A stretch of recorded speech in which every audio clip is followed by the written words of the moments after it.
రండి, ప్రభు యొక్క బలలో ప్రవేశించే మునుపు కొన్ని మాటలు జ్ఞాపకం చేసుకుంటూ వద్దాం. వాక్యపు వెలుగులో కొన్ని మాటలు జ్ఞాపకం చేసుకుంటూ వాక్యానుసారంగా ప్రభు యొక్క బలలో మనము ప్రవేశిద్దాం. దేవుని యొక్క వాక్యాన్ని చూసినట్టయితే ప్రకటన గ్రంథము 3వ అధ్యాయం 15వ వచనం. ప్రకటన గ్రంథము 3వ అధ్యాయము 15వ వచనాన్ని ఒకసారి అందరం కలిసి చదువుకుందాం. ప్రకటన గ్రంథం 3వ అధ్యాయం 15వ వచనం. నీ క్రియలను నేను ఎరుగుదును, నీవు చల్లగానైనను వెచ్చగానైనా లేవు, నీవు చల్లగానైనను వెచ్చగానైనా ఉండినా మేలు. కాబట్టి దేవుని యొక్క వాక్యం చెప్పబడుతున్న మాట ఏంటంటే ఇప్పటికీ అనేక పర్యాయములు మరి చల్లదనం వెచ్చదనం గురించి వాటి యొక్క అనుభవాల గురించి 3 పర్యాయములు ప్రభు ఎందుకు మాట్లాడుతూ వచ్చాడు. మాట్లాడడానికి గల కారణాలు ఏంటి అన్నది కొన్ని విషయాలు మనం ధ్యానిస్తుంటూ వచ్చాం. ఇప్పుడు చూస్తున్నటువంటి మాట ఏంటంటే దేవుని యొక్క వాక్యంలో ఒక మాట రాయబడుతూ వచ్చింది, నీవు చల్లగానైనను వెచ్చగానైనా ఉండినా మేలంట. సో ఇప్పుడు అర్థం చేసుకోండి, మనం ఇక్కడ చూసిన చల్లదనం వేరు, ఇక్కడ చూసిన వెచ్చదనం వేరు, దీనికి ముంగట చూసిన చల్లదనం వెచ్చదనం వేరు. సో ఎందుకంటే ఒక్కొక్కటి ఒక్కొక్క కోణంలో ప్రభు మాట్లాడుతూ వచ్చాడు. ఇప్పుడు చూస్తున్న విధానం ఏంటంటే నువ్వు చల్లగానైనా వెచ్చగానైనా ఉండినా మేలే అని మాట్లాడుతూ వస్తున్నాడు. అంటే ఇక్కడ అర్థం ఏంటి? ప్రభు యొక్క చల్లని రాకడైనా ప్రభు యొక్క వెచ్చని రాకడ కొరకైనా నువ్వు సిద్ధపడిన ఎడల మేలు అని అర్థం. సో దేవుని యొక్క రాకడ కొరకై మనం సిద్ధపడాలి. ఇక్కడ అర్థం చేసుకోవాల్సిన విషయం ఏంటంటే ఆరాధనలో కూడా మనం ధ్యానిస్తూ వచ్చాము, ఆయన రాకడ తెలియనటువంటి వారు ఎవరికి ఆయన రాకడ గురించి తెలియదంటే బైబిల్లో కొన్ని విషయాలు ధ్యానిస్తూ వచ్చాం. మొట్టమొదటిగా ఎటువంటి అనుభవం ఉండే వారికి? ధనాపేక్ష కలిగిన వారికి. 2 తప్పుడు జీవితం కలిగిన. 3 సాతాను మాయలు ఉన్నవారికి. 4 5 ఆయన బాధపరిచిన వారికి. 6 సువార్తకు అవిధేయులైన వారికి. 7 మారు మనసు లేని వారికి. ఇటు వారందరూ కూడా దేవుని యొక్క వాక్యం చెప్పే మాట ఏంటంటే ఇవన్నీ కూడా ఒక మనిషిలో ఉంటాయి, కలగలిపిన అనుభవాలు. ఇటువంటి అనుభవాలు కలిగిన మనుషుడికి ఏం జరుగుతూ వచ్చింది? తన జీవితంలో ప్రభు రాకడ గురించి ఏంటన్నది తెలియదు. అయితే ఇటువంటి జీవితం కలిగిన వాడిని కూడా ప్రభు విడిచిపెట్టాడా? అయ్యో ఇటువంటి జీవితం ఉన్నాడు, నా రాకడ గురించి తెలియదులే, నన్ను బాధపరచవచ్చు, లేదంటే రక్షణ లేదు, మారు మనసు లేదు, తప్పు జీవితంలో ఉన్నాడు అని చెప్పి ప్రభు విడిచిపెట్టాడా? లేదు. అంటే ఆయన రాకడ గురించి తెలియని వారికి కూడా వారి జీవితంలో రక్షణ కార్యం వారి జీవితంలో రక్షణ కార్యం అనుగ్రహించి వారి కొరకు చనిపోయి తిరిగి లేచిన సత్యాన్ని తెలియపరిచి వారిని కూడా ప్రభు రాకడ కొరకే సిద్ధపరుస్తున్నాడు. అంటే ప్రభు ప్రణాళిక చూడండి, ఆయన గురించి తెలియని వారికి కూడా ఆయన సిద్ధపరుస్తున్నాడు ఆయన రాకడ కొరకై. ఇది ఆయన గురించి తెలియని వారు ఎవరు, ఎటువంటి అనుభవం ఉండేవారు అన్నారు ఆరాధనలో మనం చూస్తూ వచ్చాం. ఇప్పుడు ప్రభు యొక్క వాక్యం చూస్తున్నట్లయితే ప్రభు యొక్క చల్లని రాకడైనా వెచ్చని రాకడ కొరకైనా సిద్ధపడి ఉండటం మేలు. అందుకే అంటాడు ప్రభు, అంటాడు నువ్వు అలా ఉండిన ఎడల మేలు అంటున్నాడు. ఎలా ఉండిన ఎడల? నువ్వు చల్లగానైనా వెచ్చగానైనా. అంటే చల్లని ప్రభు రాకడ కొరకైనా వెచ్చని ప్రభు రాకడ కొరకైనా. అంటే ప్రభు రాకడ అనేక కోణాలు ఉన్నాయి మనం చూస్తున్న దాంట్లో. అంటే వెచ్చని రాకడని ఎందుకు అన్నామంటే అంత బహిరంగంగా అంత భయంకరంగా వస్తున్న దాన్ని వెచ్చని రాకడ అన్నాము. చల్లని రాకడ మేఘారుడిగా, చల్లని రాకడ గురించి చూసినట్టు ఏ రీతిలో లేడు అలా రావటం కానీ, మెరుపు తూర్పును పుట్టి పడమర మరి వ్యాపించినట్టు కానీ అనేక కోణాల్లో చల్లని రాకడ కూడా చూస్తూ వచ్చాం. సో ఇక్కడ ఏంటంటే ఓవరాల్ గా వాక్య వెలుగులో ఈ రోజు మనం చూసేది ఏంటంటే చల్లగానైనా వెచ్చగానైనా ఉంటే మేలని ప్రభు అంటున్నాడు. అంటే చల్లని రాకడ వెచ్చని రాకడైనా ప్రభు రాకడ కొరకే సిద్ధపడితే మేలని ప్రభు మాట్లాడుతున్నాడు. సో ఇక్కడ అర్థం చేసుకున్నట్టయితే ఈ కోణంలో మనం చూసినట్లయితే ప్రభు కొరకై మనం సిద్ధపడి ఉండటం అన్నది మనకు మేలు. ఈరోజు చాలా మంది యొక్క జీవితంలో ప్రభు కొరకు సిద్ధపడటం అనేది కష్టమైపోతుంది. అంటే ప్రభు రాకడ కొరకు చాలాసార్లు మనం ఏం చేస్తామంటే బలలో పాల్గొనడానికి సిద్ధపడతామో లేదో కానీ మందిరానికి రావడానికి అతి కష్టం మీదైనా లేదా సంతోషంగానే సిద్ధపడి వస్తాం. కానీ ఇక్కడ అర్థం చేసుకోండి, మందిరానికి సిద్ధపడి రావద్దని నేను అంటలేదు, తర్వాత మనకు వాక్యంలో అర్థమైంది. కానీ ప్రాముఖ్యత ఏంటంటే ప్రతి మనిషి కూడా దేని కొరకు సిద్ధపడాలా? ప్రభు మధ్యాకాశానికి వస్తున్నాడు. గుర్తుపెట్టుకోండి, ప్రభు రాకడలో 2 రాకడలు ఉండే. మరలా చెప్తున్నా, అనేక పర్యాయం చెప్పా. మొదటి రాకడ ఎక్కడికి వస్తున్నాడు చెప్పండి? ఎక్కడికి వస్తున్నాడు? మధ్యాకాశానికి వస్తున్నాడు. రెండవ రాకడ భూమి మీద. అంటే యేసు ప్రభు వారు 2వ రాకడలో 2 రాకడలు ఉన్నాయి. దాన్నే బహిరంగ రాకడ అని కూడా అంటారు. మరి ఏమంటారు? రహస్య రాకడ ఉంది, బహిరంగ రాకడ కూడా ఉంది. రహస్య రాకడ బహిరంగ రాకడ గురించి తర్వాత మనం ఆ యొక్క విధానాలు ఏంటి, వాటి పరిస్థితులు ఏంటన్నది ప్రభు యొక్క బహిరంగ రాకడ రహస్య రాకడ గురించి అనేక కోణాల్లో వర్తమానాలు ఉన్నాయి. తర్వాత మనం ముంగడికి వెళ్ళే కొంది మనకు అర్థమవుతూ వస్తాయి. సో ఈరోజు మనం చూసేటటువంటి మాట ఏంటంటే మానవుని యొక్క జీవితంలో ప్రభు రాకడ కొరకే, అంటే సంఘముగా ఎత్తబడటం కొరకు సిద్ధపడాలి. ఎత్తబడాలంటే ఏం చేయాలా? రాకడ కొరకు సిద్ధపాటు కూడిన జీవితం భూమి మీద మానవుడు కలిగి ఉండాలి. మత్తయి సువార్త 25 ప్రభు అన్నాడు కదా, మీరు అనుకున్నాడు కానీ మనిషి కుమారుడు వస్తున్నాడు కాబట్టి ఏం చేయాలా, 24:44 మీరు అనుకున్న గడిలో వస్తానని చెప్పాడు. 25, 10, 11, 12 ఇంకా 25లో చూసినట్లయితే ఇదిగో పెండ్లి కుమారుడు అన్నాడు. అంటే ఓవరాల్ గా అక్కడ మనం అర్థం చేసుకోవాల్సిన విషయం ఏంటంటే సిద్ధపాటు అవసరం. సో ఈ రోజు మనం ప్రభు రాకడ కొరకై, ప్రభు రాకడ మనం ఏ రాకడ కొరకు సిద్ధపడాలి? ప్రభు యొక్క మొదటి రాకడ అంటే ఇది కాదు, రెండో రాకడలో మొదటి రాకడ కొరకు మనం సిద్ధపడాలి. రెండో రాకడలో మొదటి రాకడ ఏంటి? సంఘం ఎత్తబడుతుంది. మొదట ప్రభు మధ్యాకాశానికి వచ్చినప్పుడు సంఘం ఏం చేయబడుతుంది? ఎత్తబడుతుంది. సో మనం దేని కొరకు సిద్ధపడాలి? ప్రభు రాకడ మధ్యాకాశం రావడం కొరకు, ప్రభు మధ్యాకాశానికి వస్తే సంఘముగా మనం ఎత్తబడటం కొరకు సిద్ధపడాలి. సంఘముగా ఎత్తబడిన తర్వాత ఏం జరుగుతుంది? సంఘానికి అక్కడ బహుమానాలు ఉన్నాయి. అంటే సంఘముగా చేయబడి కూడా రక్షణ మార్మస్ బాప్తిసం పొంది కూడా సరైన జీవితం జీవించిన వాళ్ళకి తీర్పులోకి వెళ్తారు. తద్వారా వారు నరకానికి వెళ్ళిపోతారు. తర్వాత క్రైస్తవ జీవితాన్ని కొనసాగించిన వారు ప్రభుతో పాటు భూమి మీదకి మరలా కాలు పెట్టబోతున్నారు. రెండో రాకడ ప్రభు ఎలా వస్తున్నాడంటే సంఘముతో వస్తున్నాడు భూమి మీదకి. ఎలా వస్తున్నాడండి? సంఘముతో. సంఘం అంటే ఎవరు? సంఘం అంటే ఎవరక్క? మళ్ళీ చెప్పండి. అది కరెక్ట్ అనమాట. సంఘం అంటే ఎవరంటే మనమని అనకూడదు. సంఘంలో మనం ఉండా కూడా మన బలహీనతలు ఉంటే సంఘంలో నుండి బయటకు వెళ్ళిపోయిన అనుకోవచ్చు. సంఘం అంటే ఏంటి? క్రీస్తు రక్తం ద్వారా కడగబడి ఆ రక్షణ మారుమనసు పాపక్షమాపణ కాపాడుకుంటూ మరణ పర్యాంతరం వరకు కూడా, ఈ లోకయాత్ర ముగించేంత వరకు కూడా, చీరాగృహాన్ని చేరేంత వరకు కూడా తన యాత్రా జీవితాన్ని కాపాడుకున్నవారు ఎవరు?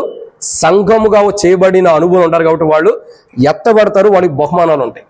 తర్వాత అడపాదడప క్రైస్తవ జీవితం కలిగిన వారు ఎత్తబడినా విడవబడిన అనుభవంలోకి అక్కడ కూడా వచ్చేస్తారంటే దేవుని రాజ్యం నుంచి విడవబడతాడు. ఇది మనం సహజంగా ఇంత ముందు కూడా చెప్పబడినటువంటి మాటే. ఈరోజు మనకు అవసరమైన మాట ఏంటంటే చల్లగానే వెచ్చగానే ముండిన మేలు అంటాడు. అంటే ప్రభు రాకడ కొరకు మనం సిద్ధపడితే మనకు మేలు. ప్రభు రాకడ కొరకే సిద్ధపడకపోతే మనకు మేలు అన్నది లేదు. దాని గురించి తెలుసుకోవాలంటే మన వాక్యం చూసుకుంటూ వెళ్తే అర్థమైంది.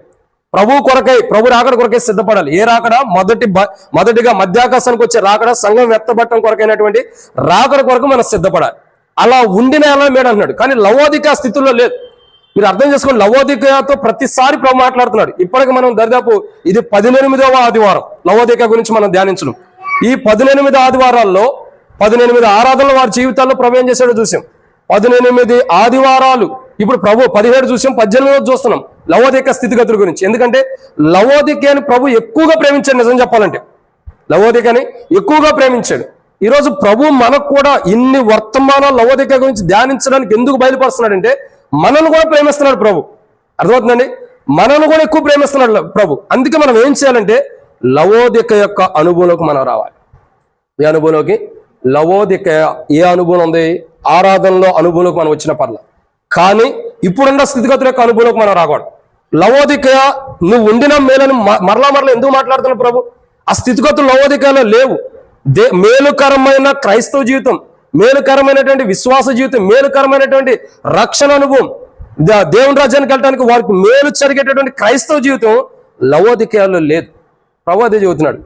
ఇంత బాగుంది, ప్రభుని ఆరాధిస్తున్నావు, ప్రభుని స్తుతిస్తున్నావు, రక్షణ పొందేవు, మార్మోన్స్ పొందేవు, అంతా బాగుంది, కానీ మేలుకరమైన క్రైస్తవ జీవితం నీలో లేదు అని లవోదికతో మాట్లాడుతున్నాడు. మేలుకరమైన విశ్వాస జీవితం లేదు లవోదికలో. అందుకే లవోదికాన్ని ప్రేమిస్తున్నాడు ప్రభు. నిజంగా చూడండి, నేను వచ్చిన కొత్తలో చెప్పా. ఏం చెప్తూ వచ్చానంటే ప్రభు ఎప్పుడు కూడా ఒక పాపిని ద్వేషించడు. నేను మొదట్లోనే మీకు చెప్తూ వచ్చా, పాపిని ద్వేషించడు. ఆ పాపంలో జీవిస్తున్న మానవుల్లో ఉన్న పాపాన్ని ద్వేషించాడు కానీ మనుషుని ద్వేషించాల. ఏ పాపాత్ముని ప్రభు ద్వేషించాల, తనలో ఉన్న పాపాన్ని ద్వేషించాడు. సో ఇక్కడ అర్థం చేసుకోవాల్సిన విషయం ఏంటంటే ఎవరిని ప్రభు ద్వేషించట్లా, అట్లాగే లవోదికాన్ని కూడా ద్వేషిస్తా ప్రభు. ఏం చేస్తున్నాడు? లవోదికాన్ని ప్రేమిస్తున్నాడు ప్రభు. నిజంగా లవోదిక స్థితిలో ఎలా ఉంది? వెచ్చగా లేదు, చల్లగా లేదు, నూరువెచ్చని స్థితిలో ఉంది, అటు ఇటు కాని స్థితిలో ఉంది. ఇంకా లవోదిక సంఘం నమ్మకమైన విధానంలో లేదు, సత్యంతో కూడిన జీవితం లేదు. ఎన్నో అనుభవాలు 17 ఆదివారాలు మనం ధ్యానిస్తూ వచ్చాం. అనుభవాల్లో లవోదిక లేకపోయినా ఎందుకు ప్రేమిస్తున్నాడు? అదే దేవుడు ప్రేమ స్వరూపి. ఏమని రాయబడుతూ వచ్చింది? దేవుడు ప్రేమ స్వరూపి. ఇంకేమని రాయబడుతూ వచ్చింది? దేవుడు లోకాన్ని ఎంతో ప్రేమించను. ఈ మాటలు వాస్తవం. వాటి కొరకు లవోదికను ప్రేమిస్తున్నాడు. ఆయన ఇచ్చిన మాట అందుకే రాయబడుతూ వచ్చింది, మరణ శాసనం రాసిన వాడు మరణం పొందుట అవశ్యం, అతడు జీవించుచుండగా మరణ శాసనం ఎలా చెల్లును? తాను ప్రేమ గురించి చెప్పినప్పుడు ఆ ప్రేమ నెరవేర్చే దాకా కూడా ఆయన జీవిస్తూనే ఉంటాడు. లవోదికకి అదే కనపరుస్తున్నాడు. ప్రేమ అని చెప్పాడు కదా, లవోదిక మీద చూపించకపోతే బైబిల్ ఇంకో మాట ఉంది, దేవుడు పక్షపాతి కాడు. ఏమని రాబడుతూ వచ్చింది? దేవుడు పక్షపాతి కాడు. ఒకవేళ ఆయన లవోదిక మీద ప్రేమ చూపించకపోతే లవోదిక ఎటువంటి స్థితిలో ఉందా? బైబిల్ ఏమని రాబడుతూ వచ్చింది? తిరుగుబాటు చేసేవారి కొరకు దినమెల్లే చేతులు జోడించి అడుగుతున్నాడు రమ్మని. మరి అలాంటి ప్రభు లవోదిక పైన ప్రేమ చూపించకపోతే పక్షపాతం చూపించినట్టే కదా. ఆ పక్షపాతం లేకుండా లవోదిక మీద ప్రేమ చూపిస్తున్నాడు.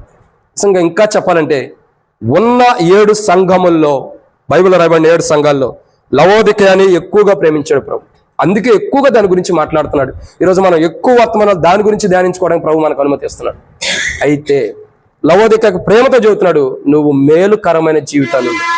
ఈ మేలుకరమైన జీవితం ఎలా వచ్చింది? సిద్ధపాటులో నుండి వచ్చింది.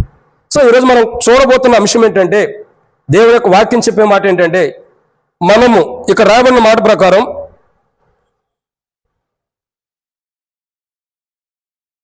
కాబట్టి దేవుని యొక్క వాక్యం చూస్తున్నట్లయితే ఆయన రాకడ కొరకు, అంటే వెచ్చగానే చల్లగా ఉండే రాకడ కొరకు మనం సిద్ధపడాలి. సో ఏ కోణంలో సిద్ధపడాలి? అసలు మనం ఏం సిద్ధపడి ఉండాలి? ప్రభు రాకడ కొరకు మనలో మనం ఏం సిద్ధపరచుకోవాలంటే బైబిల్ 7 విషయాలు ఉన్నాయి. వాటిని ధ్యానించే మునుపు ప్రభు నడిపింపు కొరకే చిన్న ప్రార్థన. మమ్మల్ని మిక్కిలిగా ఎక్కువగా ప్రేమించిన ప్రియా పరలోకపు తండ్రి, పరిశుద్ధుడు అయిన దేవ, ప్రభు అయిన యేసుక్రీస్తు ప్రభు యొక్క పరిశుద్ధమైన నామమును బట్టి మీకు వందనాలు. ఈ సమయంలో వాక్యం ధ్యానించబోతున్న సహాయం చేయండి. నిలబడేవాడిని నేను నిలబెట్టేది మీరు, మాట్లాడేవాడిని నేను మాట్లాడించేది మీరు, నాలో ఆత్మనబడిగా ఆత్మని అభిషేకించేది మీరు. ప్రజల మీ వారు వాక్యం మీద నిష్ప్రయోజకమైన వాడిని దాసుడు యజమానుడి వైపు చూస్తున్నట్లు, దాసురాలు యజమానురాల వైపు చూస్తున్నట్లు మా కనులు మీ వైపు వీక్షిస్తాను. మీరే సహాయం అనుగ్రహించండి. నీ ప్రజల పక్షాన్ని నీకున్న దయ చొప్పున దయతో జ్ఞాపకం చేసుకోమని, ఈ వర్తమానం ద్వారా మేము మేలుకరమైన అనుభవం ఉండినట్లు సహాయం చేయమని, మా జీవితాలు మార్చి మీ రాజ్యం కొరకై సిద్ధపరచమని, ఎట్టి మేలుకరమైన అనుభవంలో మేము ఉండాలో మాకు బయలుపరచమని. లవోదికతో మాట్లాడిన దేవుడి మాతో కూడా మాట్లాడుతున్నాం. ఆ ప్రభు ఇప్పుడు కూడా ఉండవు కాదు ప్రభు. లవోదికలాగా మా జీవితాలు మేము నష్టపరచుకోకుండా సిద్ధపాటు కలిగి ఉంటాను సహాయం చేయమని, నాతో మాతో మీరు మాట్లాడమని, మీ దయగల హస్తం మనకు అప్పజోతి ముందున్న సంగతి దీవించమని ప్రభువైన యేసుక్రీస్తు నామం పేరటి శ్వాసంతో స్తుతించి ప్రార్థించి అడిగి పెట్టుకుంటున్నాం తండ్రి, ఆమేన్. వాక్యంలో దేవుని యొక్క వాక్యాన్ని చూస్తున్నట్టయితే ఒక మాట రాయబడుతూ వచ్చింది. ఏమనంటే, నీవు వెచ్చగానైనను చల్లగానైనా వెచ్చగానైనా మేలేని లవోదికతో మాట్లాడుతున్నాడు. ఈ పాపను తీసుకెళ్ళక.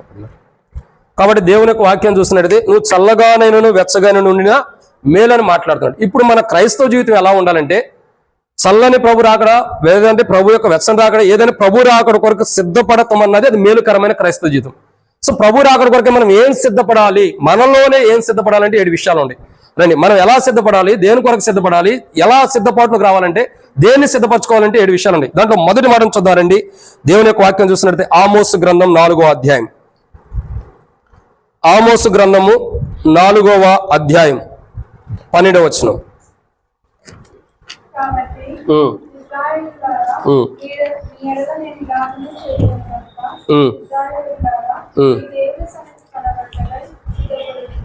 కాబట్టి దేవుని యొక్క వాక్యాన్ని చూసినట్టయితే మొదటి మాట ఇక్కడ రాయబడుతున్న మాట ఏంటంటే, మనం సిద్ధపడాలి. సో దేని కొరకు సిద్ధపడాలంటే ప్రభు రాకడ కొరకు. ప్రభు రాకడ కొరకు సిద్ధపడాలంటే మొదటి మనమేమి ఎట్లా ఉండాలంటే, దేవుని సన్నిధికి వెళ్ళడానికి మొదట సిద్ధపడాలి. దేని కొరకు అండి? దేవుని సన్నిధికి. ఈరోజు మనం అర్థం చేసుకున్న కోణం చూసినట్టు, పాపనాడు తీసుకెళ్ళాలి, బయట తీసుకెళ్ళిపో.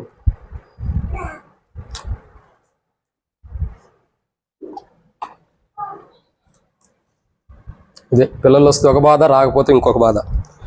కాబట్టి దేవుని యొక్క వాక్యాన్ని చూసినట్టయితే మొదటి మాట ఇక్కడ రాయబడుతుంది. ఏమని రాయబడుతూ వచ్చింది?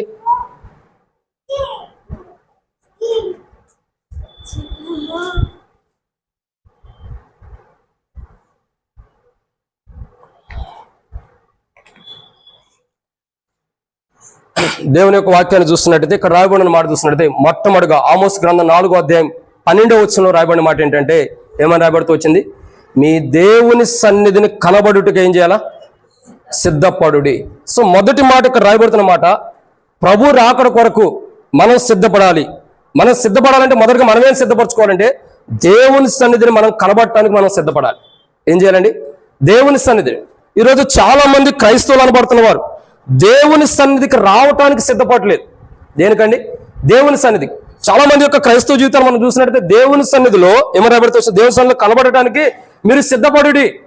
ఈరోజు దేవుని మందిరానికి ఎల్షద్దాకి రావడానికి మనం సిద్ధపడలేనప్పుడు, దేవుని మందిరానికి రావటానికే సిద్ధపడలేనప్పుడు మనం ఇంకా పరలోక రాజ్యానికి ఎలా సిద్ధపడగలుగుతాం?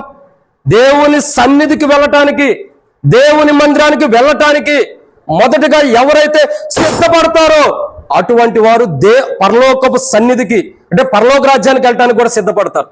ఈరోజు చాలా మంది విశ్వాసుల యొక్క జీవిత పరిస్థితి మనం తెలుసుకున్నట్లయితే దేవుని సన్నిధిలోకి మనం వెళ్ళటానికి ఆలస్యం అవుతుంది.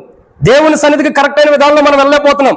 ఇక్కడ కనబడుతున్న దేవుని సన్నిధికి మనం సరైన సమయంలో రాలేనప్పుడు పరలోక రాజ్యానికి ప్రభు సిద్ధపరుస్తున్నటువంటి దేవుని రాజ్యానికి మన కొరకై నేను వెళ్ళి మీకు స్థలం సిద్ధపరుస్తానన్న స్థలానికి, ఆయన మన కొరకు సిద్ధపరుస్తున్న స్థలానికి మనం వెళ్ళాలంటే ఆలస్యం అయితే అది చాలా కష్టము.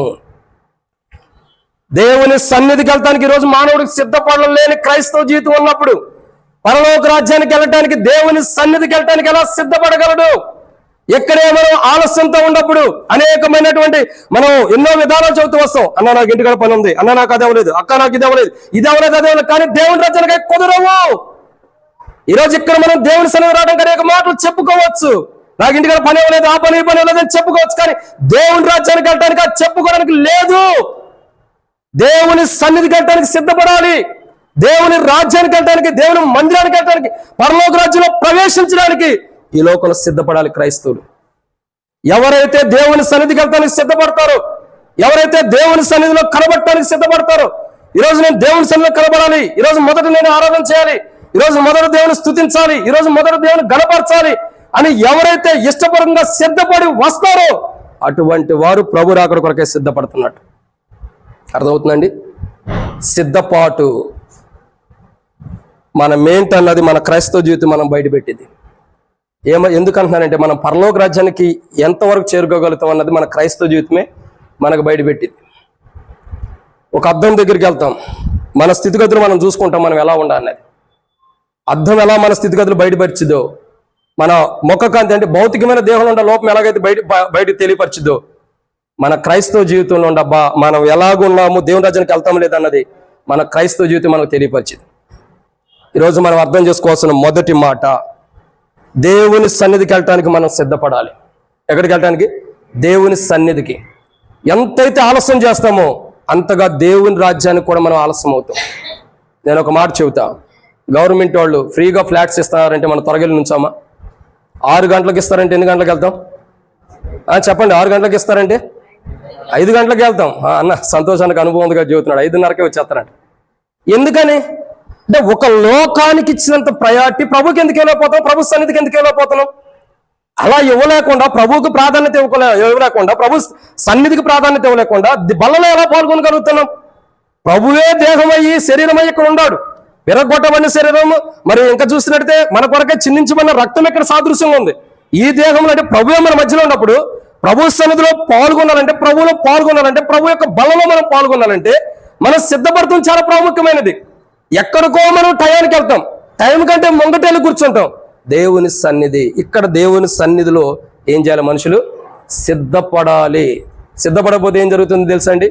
మీరు ఇంటికి వెళ్ళిన తర్వాత చదవండి, ఆమోస్ గ్రంథం 4వ అధ్యాయం మీరు చదివితే మొదటి నుంచి చదవండి. అసలు దేవుడు ఎందుకు సిద్ధపడమన్నాడో తెలిసింది. అక్కడ సిద్ధపడకపోతే జరిగేది ఏంటో కూడా దేవుడు చెప్తున్నాడు. మీరు చూసినట్లయితే 11వ వచనం చూడండి.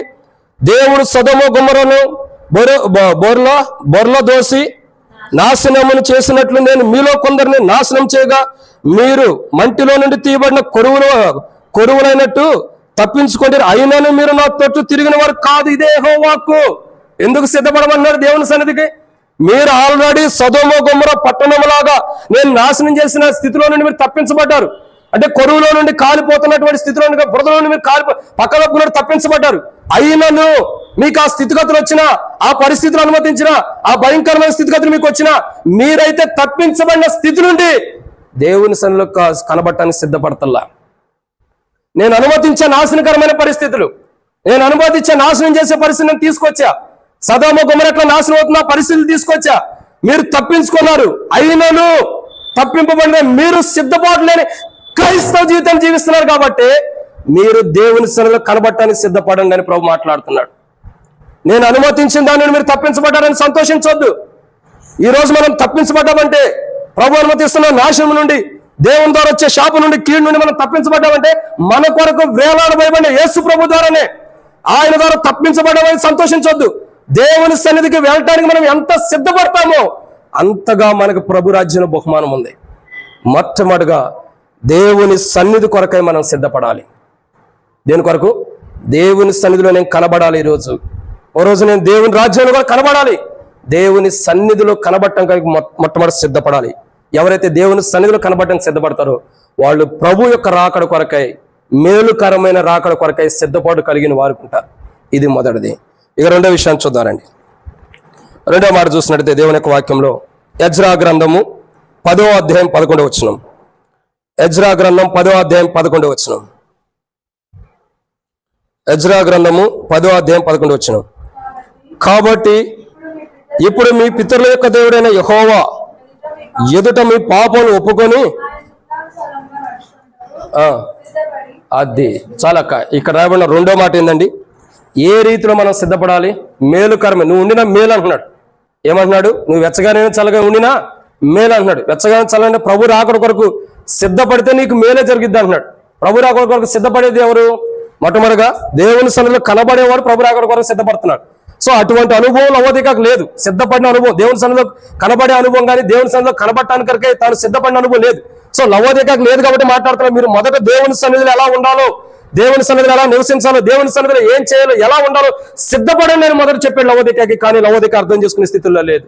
ఇక రెండో కోణం ఇక్కడ రాయబడుతుంది. లవోదికతో మాట్లాడుతున్నాడు ఇలా ఉండిన మేలు. అలా లేదు. లవోదిక దేవుని సన్నిధిలో కనబడే విధానంలో లేదు. రెండోదిగా చూస్తున్నట్టు ఇక్కడ రాయబడిన మాట ఏంటి? ఆయన చిత్తానుసారంగా నడిచే అనుభవంలో లవోదిక లేదు. ఏమని రాయబడుతూ వచ్చిందండి? ఎజ్రా గ్రంథం 10వ అధ్యాయం మనం చదివినట్లయితే 11వ వచనం చదవండి. కాబట్టి ఇప్పుడు మీ పితరుల యొక్క దేవుడైన యెహోవా ఎదుట మీ పాపం ఒప్పుకొని ఆయన చిత్తానుసారంగా నడుచుకునేటకు సిద్ధపడుడి. ఎట్లా సిద్ధపడాలండి? ఆయన చిత్తానుసారంగా నడవటానికి సిద్ధపడాలంట. ఎవరి చిత్తానుసారంగా? ఆయన చిత్తానుసారంగా నడవటానికి, అంటే ప్రభు యొక్క చిత్తానుసారంగా నడవటానికి. అందుకే ప్రభు అన్నాడు కదా, నన్ను పంపిన వారి చిత్తం నెరవేర్చుటే నాకు ఆహారం అయి ఉన్నది. ఏమన్నాడు? ఆహారం తినండి అయ్యా, భుజించని చెప్పి ప్రజలు అంటే, శిష్యులు అంటే ఏమంటున్నాడు? ఏం తిందు ఏం తాగుతామా కాదు, నన్ను పంపిన వారి చిత్తం నెరవేర్చుటే నాకు ఆహారం అయింది. ఈ రోజు నన్ను ఏ ప్రభు అయితే ఇక్కడ పంపాడో, ఏ తండ్రి అయితే నేను ఈ లోకాన్ని పంపాడో, ఆయన చిత్తం నెరవేర్చుటే నాకు ఆహారము. చూడండి ఎంత గొప్ప అనుభవం ఉందో. ఏం మాట్లాడుతున్నారండి ఇక్కడ? ఏమని రాయబడుతూ వచ్చింది? ఆయన చిత్తానుసారంగా నడుచుకునేటకు సిద్ధపడండి. ఎవరైతే దేవుని చిత్తానుసారంగా నడుచుకోవడానికి సిద్ధపడతారో, ఎవరైతే దేవుని చిత్తానుసారంగా నడిచే కోణం కొరకై సిద్ధపడతారో, ఎవరైతే దేవుని యొక్క మార్గంలో నడవడం కొరకై సిద్ధపడతారో, ఎవరైతే తమ నడక దేవునిలో స్థిరంగా ఉంచుకుంటారో, తమ మార్గమును దేవుని మార్గంలో దేవుని చిత్తానుసారంగా నడవటానికి ఎవరైతే సిద్ధపడి ఉంటారో అటువంటి వారి జీవితాలు మేలుకరంగా ఉంటాయి. కాబట్టి ప్రభు రాకడలో వాళ్ళు ధన్యులు. ప్రభు రాకడలో వాళ్ళు ధన్యులు. మొట్టమొదటిగా మనం సిద్ధపడాలి, ఎందుకంటే దేవుని సన్నిధిలో కనబడటానికి. రెండోదిగా మన నడక మనం సిద్ధపరచుకోవాలి. ప్రభువులో నడిచే నడక సిద్ధముగా ఉండాలి. ఒకరోజు ఈ లోకయాత్ర ముగించబడుతుంది. పౌలు ఒక శ్రేష్టకరమైన మాట అంటాడు. నా జీవితంలో ప్రతిరోజు నేను అడిగే మాట అది ప్రభుని. ఏంటో తెలుసా? రండి. అపోస్తలుడైన పౌలు ఫిలిప్పీయులకు రాసిన పత్రిక 1వ అధ్యాయం. పౌలు ఒక శ్రేష్టకరమైన మాట అంటాడు. ప్రతిరోజు నేను పండుకునేటప్పుడు ప్రభుని అడుగుతే మాట ఏంటో తెలుసా? చూడండి. అపోస్తలుడైన పౌలు ఫిలిప్పీయులకు రాసిన పత్రిక 21వ వచనంలో పౌలు అంటున్నాడు, నా మటుకు బ్రతుకుట క్రీస్తు, చావు అయితే లాభమే.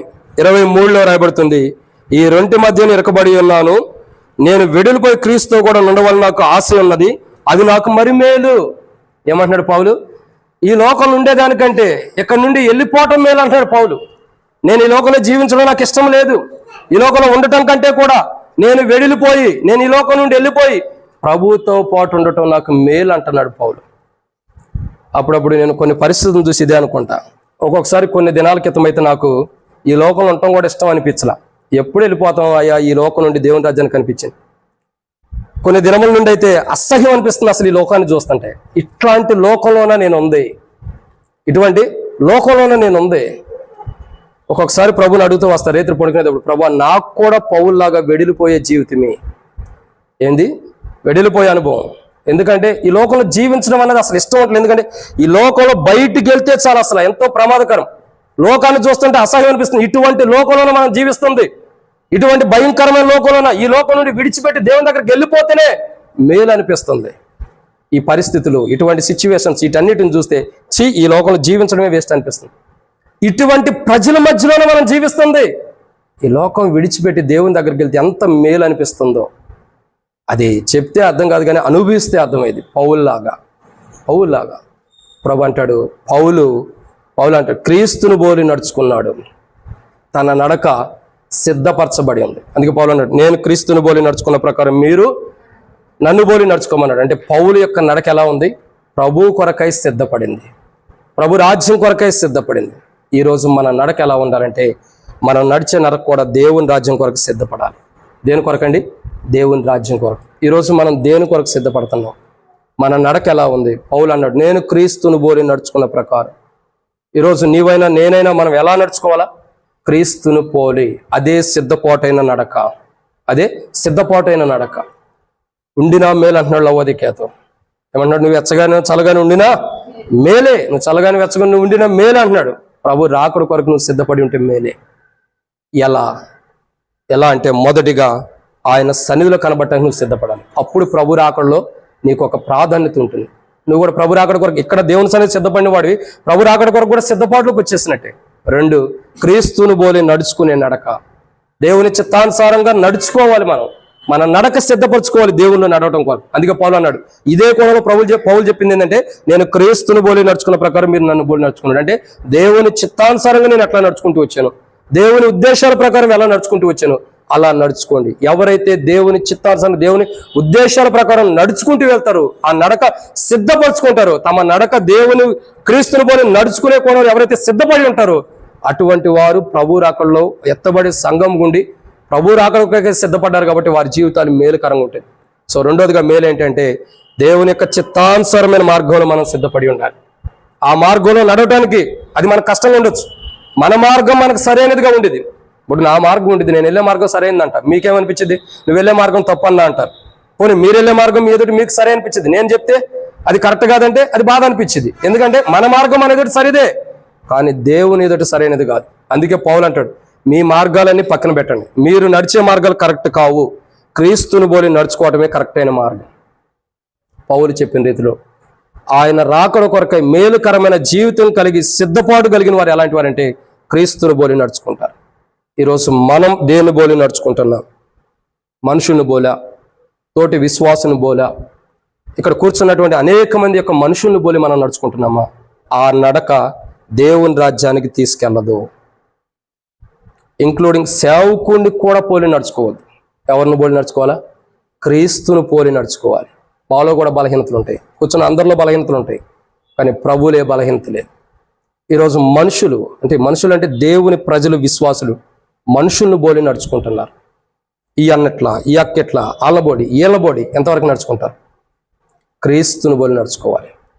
వారు నిజంగా ప్రభు రాకడ కొరకే సిద్ధపడిన వారు క్రీస్తుని పోలి. అంటే ప్రభు ఏం చెబుతున్నాడు, ప్రభు వాక్యం ఏం చెబుతుంది, ప్రభు మాటలు ఏం చెబుతున్నాయో వాటి ప్రకారం ముందుకు వెళ్ళేవారే క్రీస్తుని పోలి సిద్ధపడిన వారు, నడుచుకుంటున్నవారు. రెండోదిగా లవోదికతో మాట్లాడుతున్నాడు, నీవు చల్లగానే వెచ్చగా ఉండే మేలు అంటున్నాడు. ఎందుకంటే ప్రభు రాకడ కొరకు నువ్వు సిద్ధపడిన మేలు అంటున్నాడు. లవోదికయ దేవుని సన్నిధిలో కనబడటానికి సిద్ధపడలేదు. 2, లవోదికయ దేవుని చిత్తానుసారంగా అంటే క్రీస్తుని పోలి నడుచుకోవటానికి, అదే దేవుని చిత్తానుసారం క్రీస్తుని పోలి నడుచుకోవటం, అలా నడుచుకునే స్థితిలో సిద్ధపాటు. అందుకే లవోదికతో మాట్లాడుతున్నాడు. ఈరోజు మనతో కూడా మాట్లాడుతున్నాడు. 3వ విషయం చూద్దారండి, సమయం లేదు కాబట్టి త్వరగా ముగిచ్చేస్తాము, వర్షం వస్తుంది కాబట్టి. రండి 3వ మాటను మనం చూస్తున్నట్లయితే, మొదటి రాజుల గ్రంథం 8వ అధ్యాయం 61వ వచనం.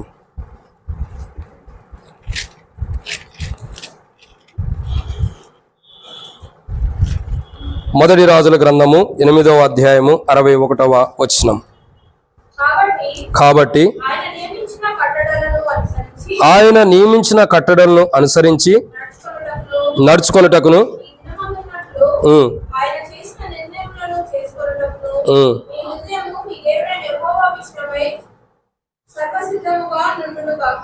ఇప్పుడు 3వదిగా ఇక్కడ రాయబడుతున్నమాట. మనం ఏం సిద్ధపడాలి అంటే 3వ మాట ఏం సిద్ధపడాలి? 1, దేవుని సన్నిధిలో కనబడడానికి సిద్ధపడాలి. 2, మన నడక సిద్ధపడి ఉండాలి. 3వదిగా చూసినట్టు ఏం సిద్ధపడాలా? హృదయం సిద్ధపడాలంట. ఏం సిద్ధపడాలండి? హృదయం.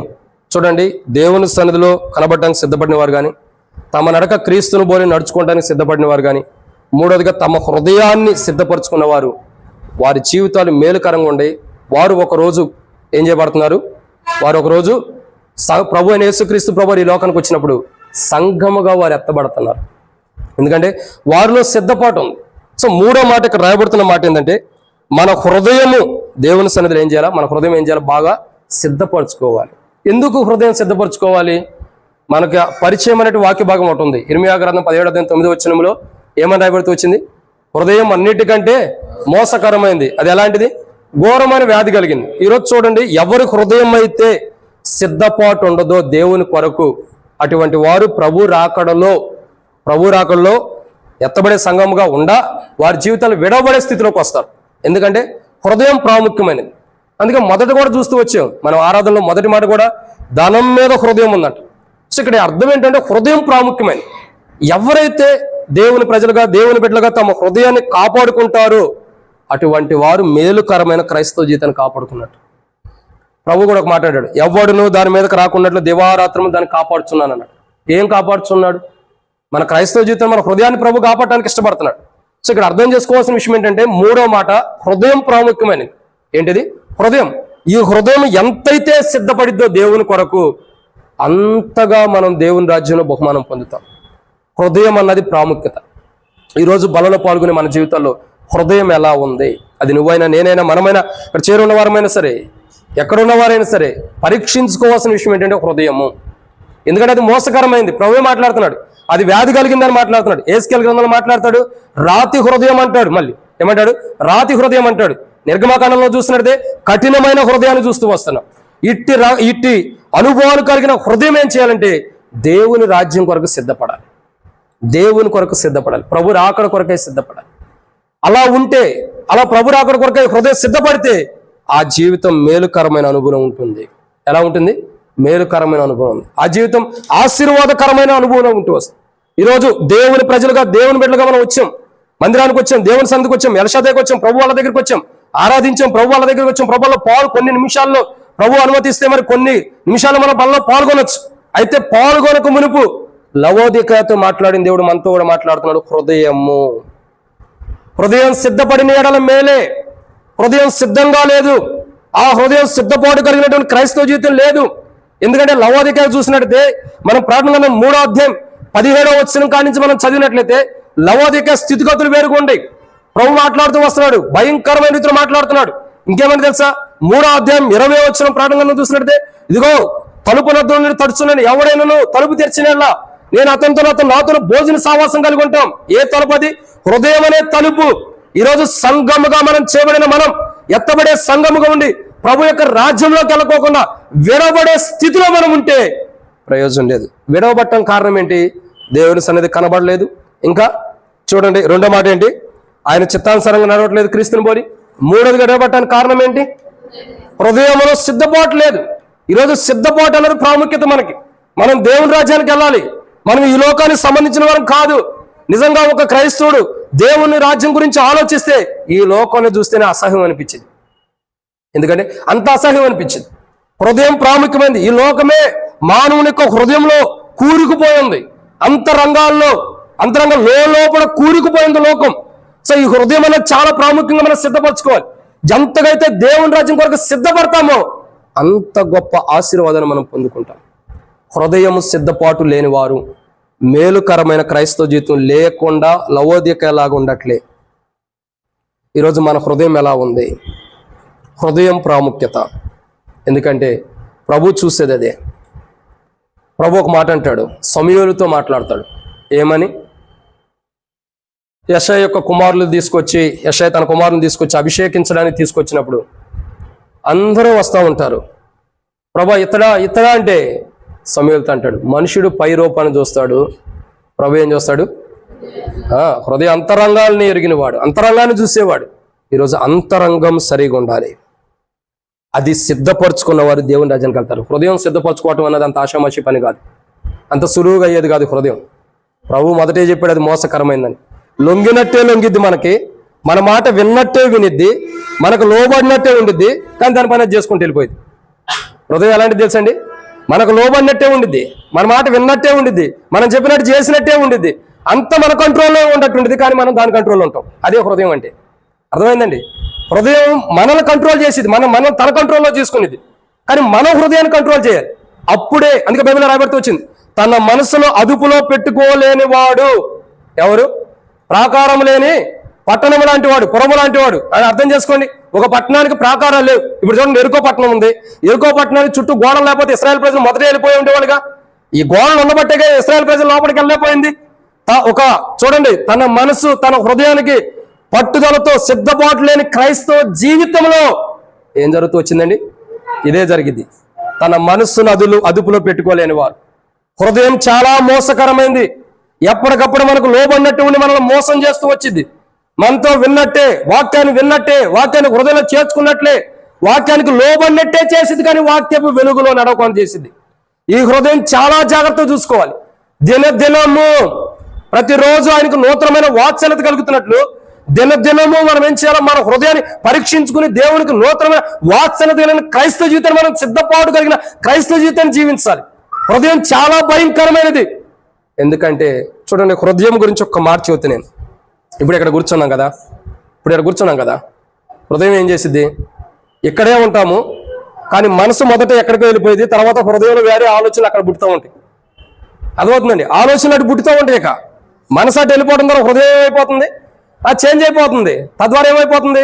కూర్చోవడానికి ఏదో కూర్చుంటాం, థాట్స్, ఆలోచనలు అన్ని చేంజ్ అయిపోతాయి. కానీ మనకు హ్యాండ్ ఓవర్లోనే ఉండేటువంటిది. మందిరంలో ఉన్నాం కాబట్టి మనలోనే నా దగ్గర నా హృదయం ఉంది అనుకుంటాం, కానీ ఆలోచనలన్నీ డిఫరెంట్గా వెళ్ళిపోతూ ఉంటాయి. సో ఇక్కడ అర్థం చేసుకోండి, హృదయము ఎంత మోసం చేస్తుందన్నది అర్థం చేసుకోండి. మనలోనే ఉంటూ, మనతోనే ఉంటూ, మనలోనే జీవిస్తూ, మనతోనే ఉంటూ కూడా మనల్ని మోసం చేస్తుంది హృదయం. అందుకే పాప అన్నాడు, ఈ హృదయము సిద్ధపడాలి. ఎంత విచిత్రం తెలుసండి. ఒక భార్య భర్తను మోసం చేసిందంటే అయ్యో భార్య మోసం చేసింది అనవచ్చు. ఒక భర్త భార్యను మోసం చేస్తే అయ్యో భర్త తన భార్యను మోసం చేసాడు అనొచ్చు. పిల్లల తల్లిదండ్రులు పిల్లలైన ఒక తోటి బంధువులైన విశ్వాసం ఒకరొకరు మోసం చేసుకుని పలానోళ్ళు మోసం చేశారంటారు. కానీ ఇక్కడ ఆప్షనే లేదు. ఇక్కడ మోసం చేస్తుంది ఎవరు? పక్కన విశ్వాసం కాదు, భార్య కాదు, భర్త కాదు, పిల్లలు కాదు, అన్నదమ్ములు కాదు, రక్త సంబంధికులు కాదు, మరి ఎవరు? మనలో ఉండే హృదయం మనల్ని మోసం చేస్తుంది. ఎంత విషాదమో చూడండి, ఎంత విషాదం చూడండి. హృదయము దేవుని కొరకు సిద్ధపరచుకున్న వారు, వారి జీవితాలు మేలే. ఎందుకు? వెచ్చగానైనా చల్లగానంటే వారి యొక్క జీవితాలు ప్రభు రాకడ కొరకై మేలుకరమైన సిద్ధపాటు వారిలో ఉంది. మేలుకరమైన సిద్ధపాటు, హృదయాన్ని సిద్ధపరచుకున్న వారు మేలుకరమైన సిద్ధపాటు కలిగిన వారు. ఈరోజు మనం సంఘంకి ఎత్తబడాలంటే, ప్రభు యొక్క రాజ్యంలోకి మనం ప్రవేశించాలంటే, పరలోక రాజ్యానికి మనం ప్రవేశించాలంటే మొట్టమొదటిగా మనం సిద్ధపరచుకోవాల్సింది ఏంటి? మొదటి మాట మనం సిద్ధపరచుకోవాల్సింది మనం దేవుని సన్ని కనబట్టడానికి మనం సిద్ధపరచుకోవాలి. 2, తన చిత్తానుసారంగా నడవడానికి, క్రీస్తుని పోలి నడుచుకోవడానికి మనం సిద్ధపడాలి. 3, మూడోదిగా హృదయం సిద్ధపరచుకోవాలి. ఎందుకు? ఇదే ప్రమాదకరమైంది. మీకు ఇంకో విషయం చెప్పాలని ఇష్టపడుతున్నా. దేవుని రాజ్యానికి వెళ్ళకోకుండా ఆపేది హృదయమే. దేవుని రాజ్యానికి కాదు, ప్రభు దగ్గరికి వెళ్ళి రేపటి దిన ప్రభు ధవళ సింహాసనం మీద కూర్చున్నప్పుడు మన మీద నేరారోపణ చేసేది కూడా మన హృదయమే. అటు వెళ్ళకోకుండా ఆపుతుంది, ఇటు మన మీద నింద కూడా వేస్తుంది మన హృదయం. అర్థం చేసుకోండి, హృదయం ఎంత భయంకరమైంది. మనం దేవుని రాజ్యానికి వెళ్ళకోకుండా ఆపేస్తుంది, ఇంకా మన మీద నింద వేస్తుంది కూడా మన హృదయమే. అంటే అందుకంటున్నారు, మీరు మీ సొత్తు కాదు, మనం మన సొత్తు కాదంట. మరి ఎవరు? విలువ పెట్టి ఆయన కొనుక్కున్నాడు, ఇక మనం మన సొత్తు కాదు అంటే అసలు మన హృదయమే మన సొత్తు కాదంట. ఇంకా అర్థం చేసుకోండి, ఎంత ఆలోచన చేసుకోవాలి. మనలో నివసిస్తున్న మన హృదయమే మన సొత్తు కాదు. ఎందుకు? మన సొత్తు ఏందైతే మనతో పాటు ఉండేది కదా, మన సొత్తు ఏందైతే మనకు అనుకూలంగా ఉండేది. కానీ ఇప్పుడు అది ఎలా ఉంది? మన మీదే ఒక దినాన ధవళ సింహాసనం మీదకి వెళ్ళినప్పుడు మనం నేరారోపణ చేయబోతుంది, మన మీదే నింద వేయబోతుంది, మనకే తీర్పు వచ్చే కూడా సిద్ధపడుతుంది హృదయం. ఎంత భయంకరమే చూడండి హృదయం. చివరికి మనల్ని నరకానికి తీసుకెళ్ళటానికి కూడా సిద్ధపడుతుంది హృదయం. సిద్ధపడుతుంది కూడా హృదయమే. అంటే ఒక మనలో ఉన్న హృదయము ఎన్ని కోణాల్లో మనకు నష్టం చేస్తుందో అర్థం చేసుకోండి. ఎన్ని కోణాల్లో మనకు నష్టం చేస్తుందో. ప్రభు అందుకన్నాడు, నీ హృదయము అని ప్రభు ఎందుకు మాట్లాడుతూ వచ్చాడు? ధనం గురించి సంబంధించిన వారితో ఎందుకు మాట్లాడుతూ వచ్చాడు? హృదయం అన్నిటికంటే మోసకరమైనది ఎందుకు మాట్లాడుతూ వచ్చింది? హృదయం ప్రాముఖ్యత, దాని గురించి హృదయం గురించి రాబడిన తక్కువైనా శ్రేష్టకరమైన విధానంలో ప్రభు మాట్లాడుతూ వచ్చాడు. హృదయము ప్రాముఖ్యత రేపటి దినాన సంఘముగా ఎత్తబడిన తర్వాత సంఘముగా ఉన్న మన మీద నేరారోపణ చేసేవారిలో మొదటి స్థానం మన హృదయమే. దాన్ని జాగ్రత్తగా సిద్ధపరచుకోవాలి. ఈ లోకంలో ఆ హృదయాన్ని నువ్వు లొంగ తీసుకుంటే, ఈ లోకంలో ఆ హృదయాన్ని నువ్వు నీ స్వాధీనపరుచుకుంటే, ఈ లోకంలో ఆ హృదయాన్ని నువ్వు స్వాధీనపరుచుకుంటే, ఒక దినాన ఆ హృదయం నీ మీద నేరారోపణ చేయడానికి అవకాశం లేదు. ఒక దినమున ఆ యొక్క హృదయం నీ మీద నేరారోపణ చేయడానికి అవకాశమే లేదు. ఈరోజు మనం ఏం చేయాలంటే సిద్ధపడాలి. మన హృదయాన్ని సిద్ధపరచుకోవాలి. ప్రభు రాకడ కొరకు మనం సిద్ధపడాలంటే మనం ఏం చేయాలా? దేవుని సన్నిధిలో కనబడాలా, సిద్ధపడాలి. ప్రభు క్రీస్తుని బట్టి నడుచుకోవడానికి, దేవుని చిత్తానుసారంగా క్రీస్తుని బట్టి నడుచుకోవడానికి సిద్ధపడాలి. మూడోదిగా మన హృదయం సిద్ధపరచుకోవాలి. అలా లేదు లవోదికయ ఒక హృదయం ఎలా ఉంది? హృదయం అన్నది సిద్ధపడిన అనుభవం లేదు. అందుకే ప్రభు మాట్లాడుతున్నాను, మీరు ఉండండి మీకు మేలు ఉంది, ఉండండి మేలుంది. మీరు ఉంటే మీకు మేలు ఉంది. ప్రభు రాకడ కొరకు మీరు సిద్ధపడితే మీకు మేలు ఉంది. మీరు మేలుకరమైన క్రైస్తవ జీవితాన్ని జీవించని మీ హృదయం ప్రాముఖ్యతని లవోదికయతో మాట్లాడుతుండే. కానీ అర్థం చేసుకునే మైండ్ లవోదికయకు లేదు. అర్థం చేసుకునే ఆలోచన, ప్రభు చెప్పే మాటలో ఉన్న అర్థము తెలుసుకునే జ్ఞానం లవోదికయకు లేదు. మీరు ఒక మాట చెప్పండి, 18 ఆదివారాల్లో ఎన్ని కోణాల్లో లవోదికయ గురించి ప్రభు మాట్లాడాల మనతో? ఇన్ని కోణాలు లవోదికయ ఆలోచిస్తే అది ఏనాడో మారుమనసు పొంది ఉండేది. ఏనాడో మారుమనసు పొంది ఉండేది. మీకు అర్థం కావాల్సిన విషయం ఏంటంటే, నేను ఎందుకు ఇంతగా లోతుగా లవోదికయ గురించి ధ్యానిస్తున్నాను తెలుసా? 18 ఆదివారాలు 2 వచనాలే బట్టి, 2 వచనాలు 18 ఆదివారాలు ఎందుకు ఎంతగా ధ్యానించుకుంటూ వెళ్తానని తెలుసా? లవోదికయ గురించి అన్ని స్థితిగతులు ఉంటాయి బైబిల్లో. అంత దారుణమైన స్థితిలో లవోదికయ ఉంది. అయినా దేవుడు విడిచిపెడతలా, అవకాశం ఇస్తున్నాడు మారుమనసు పొందమని. లవోదికయ తన జీవితము దేవుని సన్నిధి కనబడే విషయంలో సిద్ధపాటు ప్రభు చిత్తానుసారం క్రీస్తుని పోలి నడుచుకునే విషయంలో సిద్ధపాటు మూడోదిగా లవోదికయలో ఉన్న విశ్వాసులు, దేవుని ప్రజలు అనబడుతున్నారు, వారి హృదయాలు దేవుని సన్నిధిలో సిద్ధపాటు అందుకే నేటికి చెదిరిపోయిన అనుభవం ఉంటారు. నేటికి వాళ్ళు ఎలా ఉండారు? చెదిరిపోయిన అనుభవంలో ఉండారు. లవోదికయ కొంతమంది యువత వస్తారు. ఇప్పటికీ లవోదికయలో సంఘమే లేదని కూడా కొంతమంది యువత వస్తున్నారు. అరే విశ్వాసలే లేరంట, ఒకప్పుడు ఉండేవాళ్ళు ఇప్పుడు లేరంట. మరి అనేకులు చెబుతూ వస్తున్నారు. నాకు మాత్రం తెలియదు, నేను ఎప్పుడు చూడలేదు, కానీ అక్కడికి వెళ్ళి అనేకులు చెబుతూ వస్తున్నారు. ఇంకా ఇప్పటికీ ఒకప్పుడు ఘనత వహించిన లవోదిక ఇప్పుడు లేదంటున్నారు చాలా మంది. ఎందుకు? ఒకప్పుడు సంఘముగా ఉండదు, ఇప్పుడు లేకపోవడం కారణం ఏంటి? ఎందుకంటే ప్రియులారా, హృదయం సరి చేసుకోవాల సమయం ఇచ్చిన ప్రభు. దరిదాపు ఎన్ని సంవత్సరాలు అవుతుంది బైబిల్ తయారు చేసి? ఇది కాదండి, బైబిల్ ఆరంభించబడి పుట్టి ఎన్ని రోజులు అవుతుంది? ఎన్నో సంవత్సరాలు అవుతుంది. అట్లా 1000-1500 సంవత్సరాలు, చాలా సంవత్సరాలు అవుతుంది. అయినా లవోదికయ సరి చేసుకోవాలి. 1500 సంవత్సరాల్లో లవోదికయ సరి చేసుకోలేదంటే, లేదా ఒక 1000 సంవత్సరాలు వేసుకో, 500 సంవత్సరాలు వేసుకో, కనీసం 100 సంవత్సరాలు వేసుకో, 100 సంవత్సరాల్లో కూడా లవోదికయలో ఉన్న ప్రజలు సరి చేసుకోలేదంటే ఎంత దారుణం అర్థం చేసుకోండి. ఎంత సమయం ఇచ్చాడు ప్రభు. హృదయము భయంకరమైనది. అది ఎప్పుడైతే మన స్వాధీనంలోకి వచ్చిందో అప్పుడు ఖచ్చితంగా మనం దేవుని రాజ్యానికి వెళ్ళడానికి సిద్ధపడి వచ్చేసి. ఇది మూడవ మాట, హృదయము ఏం చేయబడాలా? సిద్ధపడాలి. దేవుని రాజ్యం కొరకు సిద్ధపడాలి. ప్రభు సన్నిధిలో కనబడటానికి సిద్ధపడాలి. క్రీస్తుని పోలి నడుచుకోవడానికి మన హృదయం సిద్ధపడాలి. హృదయం ప్రాముఖ్యత. ఈరోజు మన హృదయం ఎలా ఉంది? అది నువ్వైనా, నేనైనా, ఎవరైనా సరే, వాక్యం చెప్పే సేవకుడైనా, వినేవారమైనా సరే, ఎవరమైనా సరే, సంఘంలో ఏ ప్రాధాన్యతలు ఉన్నా మన హృదయం మనం పరీక్షించుకోవాలి. ఎందుకంటే దేవుని రాజ్యం సమీపిస్తుంది. ప్రభు అన్నాడు మార్క్స్ వార్త 1:15 కాలము సంపూర్ణమై ఉన్నది. అంటే ఈ కాలం ముగించబడుతుంది, దేవుని రాజ్యం సమీపిస్తుంది. ఏం చేయాలి? మనం మారు మనసు పొందాలి. అయితే మన హృదయం ఎలా ఉందో దాని విషయమై ఒకవేళ మారు మనసు పొందాల్సి వస్తే ఈరోజు హృదయం విషయమై మారు మనసు పొందాం. ప్రభువుకు అప్పజెబుదాం మన హృదయాన్ని. కీర్తనకారుడు ఒక మాట అంటాడు, కీర్తన గ్రంథం 31:15 అంటాడు, నా కాలగతులు నీ వశములో ఉండి అన్నాడు. అంటే అర్థం ఏంటి? తన భద్రత అంతా దేవునికి అప్పచెప్పాడు. ఈరోజు మన హృదయం గురించినటువంటి ప్రతి భద్రత, ప్రతి హృదయం గురించి ప్రతి సందర్భము ఆయనకు అప్పచెబుదాం, ఆయన చేతుల్లో పెడదాం. ఏమని? ప్రభా, నా హృదయాన్ని నేను లొంగ తీసుకోలేకపోతున్నా, నా హృదయాన్ని నేను స్వాధీనపరచుకోలేకపోతున్నా, నా హృదయం పైన నేను విజయాన్ని పొందలేకపోతున్నా, నా హృదయం నాకు లోబడలేకపోతుంది, కానీ నీకు లోబడిద్ది. నువ్వే నా హృదయాన్ని లోపరచు ప్రభు అని మనం ప్రభు దగ్గరికి వచ్చినప్పుడు మనకు లోబడని మన హృదయాన్ని ఆయన లోపరుస్తాడు. పౌలుతో అంటాడు, పౌలా పౌలా మునుకళ్ళకు నువ్వు ఎదురు దన్నుచున్నావు, రంకిలు వేస్తున్నావు అంటాడు. ఏమన్నాడు? రంకిలు వేస్తున్నావు, ఎదురు దన్నుతున్నావు. లోబడని స్థితి ఉంది, కానీ లోబడాల్సిందే. ప్రభు లోపరిచాడు.